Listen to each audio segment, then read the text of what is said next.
A group of theater employees discovers a forbidden film and accidentally unleashes a demon that uses their inner desires against them. Abe and Todd spy on their neighbors during a private moment, but the latter worries about getting in trouble, so he urges his friend to leave. They attend their jobs at the movie theater, where their manager, Pike, gathers them for a prayer. He asks the Lord not to let Todd fall into temptation, to guide Ricky as he rejoins the group, and to help Chaz in her new position as assistant manager. The day in the theater continues normally. After setting up the film, the projectionist, Jeff, starts listening to loud music on his Walkman. Meanwhile, Abe and Todd discuss what movie to watch for tonight. Todd suggests Encino Man, but Abe would rather see Madonna in A League of Their Own. In his office, Pike entrusts the keys to his new assistant manager, asserting that she shouldn't misplace them. He then asks her opinion on Ricky's condition, and she just comments that it's good to have him back. Outside, a strange man waits in front of the theater, whispering to himself. Later, Chaz joins Ricky for a smoke break at the alley. When the movies are mentioned, Ricky complains that he already saw A League of Their Own with his mother yesterday. Suddenly, Jeff bursts out of the theater and scolds them for smoking, yelling that it won't get them to heaven. At closing time, Pike commends his employees' hard work, so he allows them to have their movie night after cleaning up. Hearing this, Jeff orders the others to pick what movie to watch so he can set it up and leave early. The others can't agree on which film to see, so the projectionist yells at them. Pike calms Jeff down, reminding him to let Christ bear the load when there's something he can't control. He then promises to give the projectionist a ride home at midnight and assigns Chaz to manage the place. With the boss and customers out, the employees clean up until they hear someone laughing in the theater. They check and discover the strange man inside. Thinking he's a drunk who snuck in, Chaz tells him that they're closed, but the man breaks the armrest from one of the chairs and goes to attack them. Luckily, Jeff appears and pries the weapon from his hands. The man then runs, so they chase him up the lobby, where he reveals a hidden boarded-up door behind the curtains. He then crashes into the door and disappears. None of them knew about the door before, so the employees are scared to go in. However, Chaz insists on proving that she can handle the theater on her own, so they agree to get the intruder out. Beyond the door, they discover a hidden basement theater. Chaz, Todd, and Abe find the archives and see signs of a fire, wondering if that's why the place was closed down. There, dozens of reels are left behind, so the trio checks if any of them are usable. Soon enough, Abe finds one that oddly glows. Meanwhile, Ricky and Jeff continue searching for the stranger when someone pushes the shelves against them. Luckily, they manage to dodge. The group then sees the stranger running up the stairs, so they chase the man, only to find that he's already left the theater. With him out of the way, Chaz locks the doors and tells the others to decide what to watch tonight. Abe presents them with the reel he found in the basement, but Jeff refuses to use an old film in his projector. He warns that they'll get in trouble for taking it, but the others insist on watching the mysterious movie. With no choice, Jeff sets up the film. The employees watch the movie, where a cloaked figure prepares a ritual.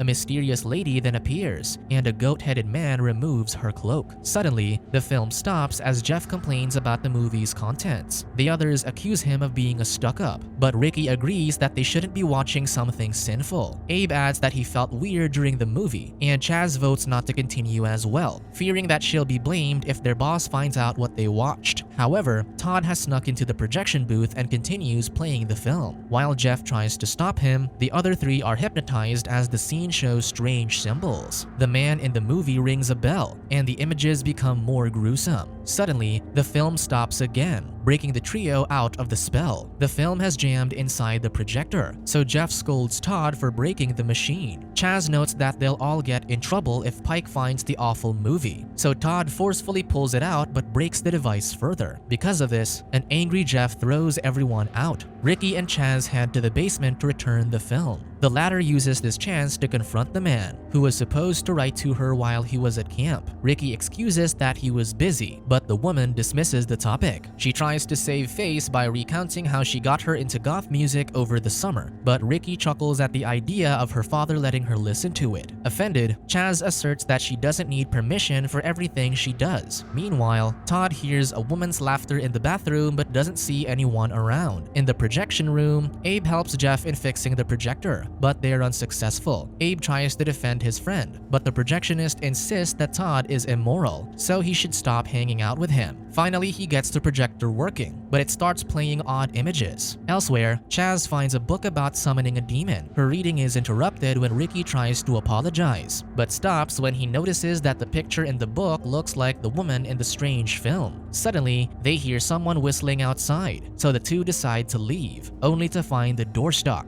Todd continues searching for the source of the laughter and ends up in the basement hallway. To his surprise, he sees the woman from the movie there. Meanwhile, the projector blares a deafening sound until Jeff finally turns it off. The man continues blaming Todd for this, and when Abe defends his friend, Jeff recounts how the other man was arrested for looking into a neighbor's house. Angry, Abe goes to search for his friend, and Jeff follows him. The two find Todd passed out in the hallway, and when Abe wakes him, he recounts that the woman from the movie was there. During this, Chaz searches the archives for something to open the door when she discovers the bells used in the film. Upon touching it, she sees Ricky, who kisses her. As things get heated, Chaz accidentally drops the bells, breaking her from the spell. When she looks again, she finds the woman from the film instead of Ricky. Chaz screams and runs until she bumps into Ricky again. Confused if it was him earlier, she kisses him, but the man pushes her away, asserting that he doesn't want her. Before he can say further, Chaz hears someone moving behind them, so the two scream for help. However, the others don't hear them as Jeff tries to convince Todd that he hallucinated the woman from the film. During this, Abe looks around the hallway and notices a photo where they see the intruder from earlier. Before they can investigate further, they finally hear Ricky and Chaz screaming, so they rush to open the door for them. The group heads back upstairs, and Chaz notices that the keys at the door are missing, so they're locked in. She goes to the office to fetch the copies while Todd continues insisting that the woman from the film is there. Hearing this, Ricky panics and aims to smash the doors. Jeff stops him and insists that the intruder just snuck back in again. Suddenly, Chaz calls the men, pointing out that the strange film is playing again, even though they returned it to the basement. Upon entering the theater, they see more macabre scenes. Jeff refuses to watch further, but the others are stunned by the images. Just then, the lights go out and something explodes. Panicked, they run to Pike's office, only to find all the keys missing. Thinking that the intruder took them, the employees start barricading the door to protect themselves. Abe notices a locked cabinet that's too heavy to move, so he asks Chaz what's inside. To everyone's surprise, the woman claims that Pike kept a rifle there in case of emergencies. Just then, Abe realizes that Todd isn't with them. To save the man from the intruder, Jeff breaks the cabinet's lock to retrieve the rifle, only to find a video camera and countless tapes inside. Abe checks the recording in the camera and is horrified about what it contains. He connects it to the TV to show everyone else, and they're all stunned to discover that their boss has been secretly filming the ladies' bathroom. This breaks Jeff's heart since he looks up to the supposed religious man. Just then, Chaz notices a hole at the back of the cabinet, so she points the camera to it and discovers that it opens to the ladies' bathroom. This is how their boss films his customers. The camera and the items in the basement lead the woman to realize that their town's religious ways have been a lie. To prove this, she makes Ricky confess where he was last summer. He insists that he's not supposed to talk about it, so Chaz announces that his camp was transformative. This leads Ricky to realize that Chaz told Pike the truth about his preferences, which was why he was sent to the camp to change his ways. Maddened, Ricky starts destroying the tapes from Pike's cabinet, unleashing his rage. During this, Pike returns to the theater but finds the place in ruins. He searches for his employees, only to hear a woman's laughter, and follows it. In the office, Jeff tries to sympathize with Ricky, recounting how Pike also helped him quit smoking and turned him to God. Because of this, he insists that their boss is innocent. Just then, they see the camera showing Pike as he enters the ladies' room. However, even when they scream, the man can't hear them. Suddenly, the man starts talking to someone they can't see. Pike then starts unbuckling his belt before the woman from the movie comes into view. Their boss becomes enthusiastic about her advances, but a clawed hand appears before blood splatters from Pike. The demonic woman steps in front of the camera as if knowing that they're watching before she leaves. Mournful, Jeff insists that the man is still alive, so they have to save him. With that, he orders the rest to wait while he goes alone. With the bat in hand, he hides as he watches the woman drag Pike's body away. He then prays days before facing the woman. She tries tempting him, so Jeff turns away to avoid her influence. When he looks back, cigarettes appear in her hand, knowing that this is his weakness. Jeff continues to resist, so the creature wounds him, making him collapse before she disappears. Hearing his screams, the others run to him, and Ricky quickly tries to stop his bleeding. Horrified, Abe decides to go find Todd, but Jeff warns him that since Pike easily got captured by the woman, his friend doesn't stand a chance. Tired of Jeff's accusations about his friend, Abe finally confesses. It was his idea to look into their neighbor's house, and Todd tried to stop him. When the neighbors saw them, Todd was the only one who got caught because he abandoned him. Despite that, his friend didn't tell the truth to protect him. With the truth out and Jeff tended to, the group starts figuring out what they're up against. From the book they found, they learned that the woman is the demoness Lilith, who targets people's desires to imprison them. Ricky concludes that they accidentally unleashed her when they played the odd film. Chaz thinks they can stop Lilith if they destroy the film, but Abe insists on finding Todd first. With this, he searches for his friend while the others head to the projection room to destroy the movie. However, when they set the reel on fire, the flames go out on their own. Ricky suggests praying to beat the demoness, but the traumatizing night has Jeff questioning his faith, so he insists on having a smoke after years of quitting it. Despite this, Ricky and Chaz pray, hoping God will save them. Again, it doesn't work,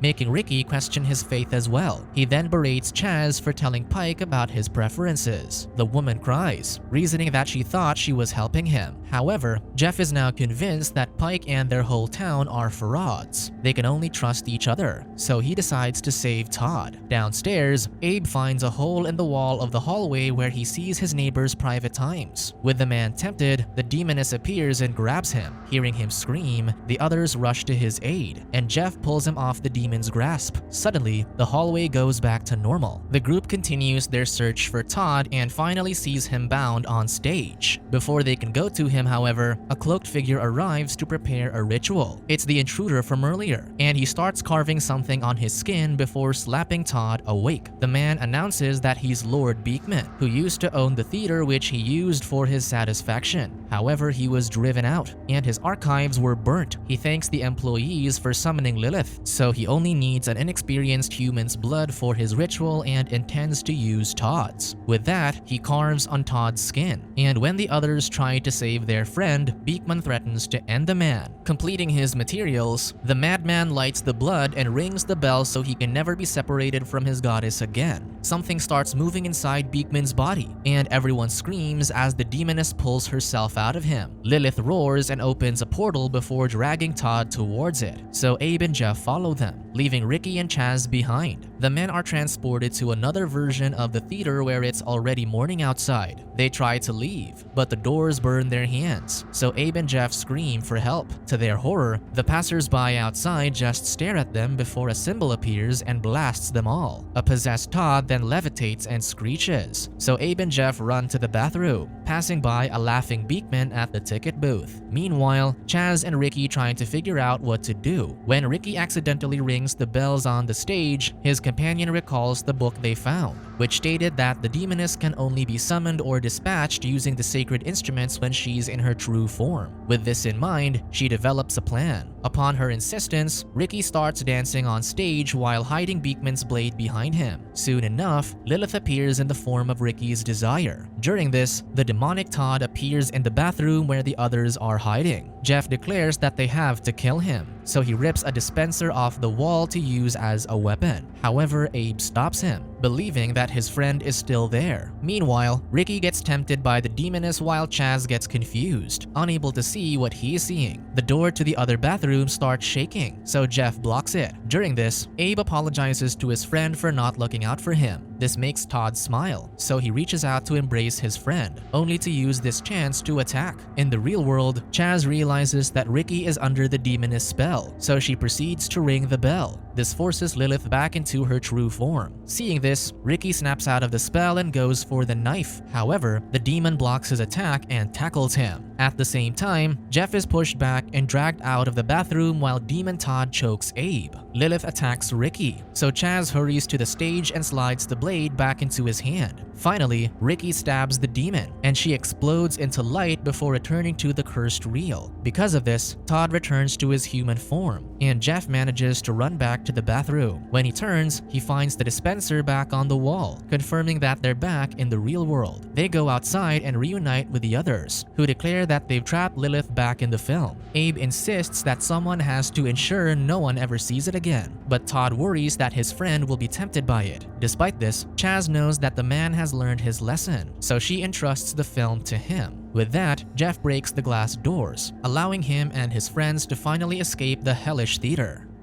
Subscribe to watch more videos like this, turn on notifications and leave a like to help the channel out. Thank you for watching.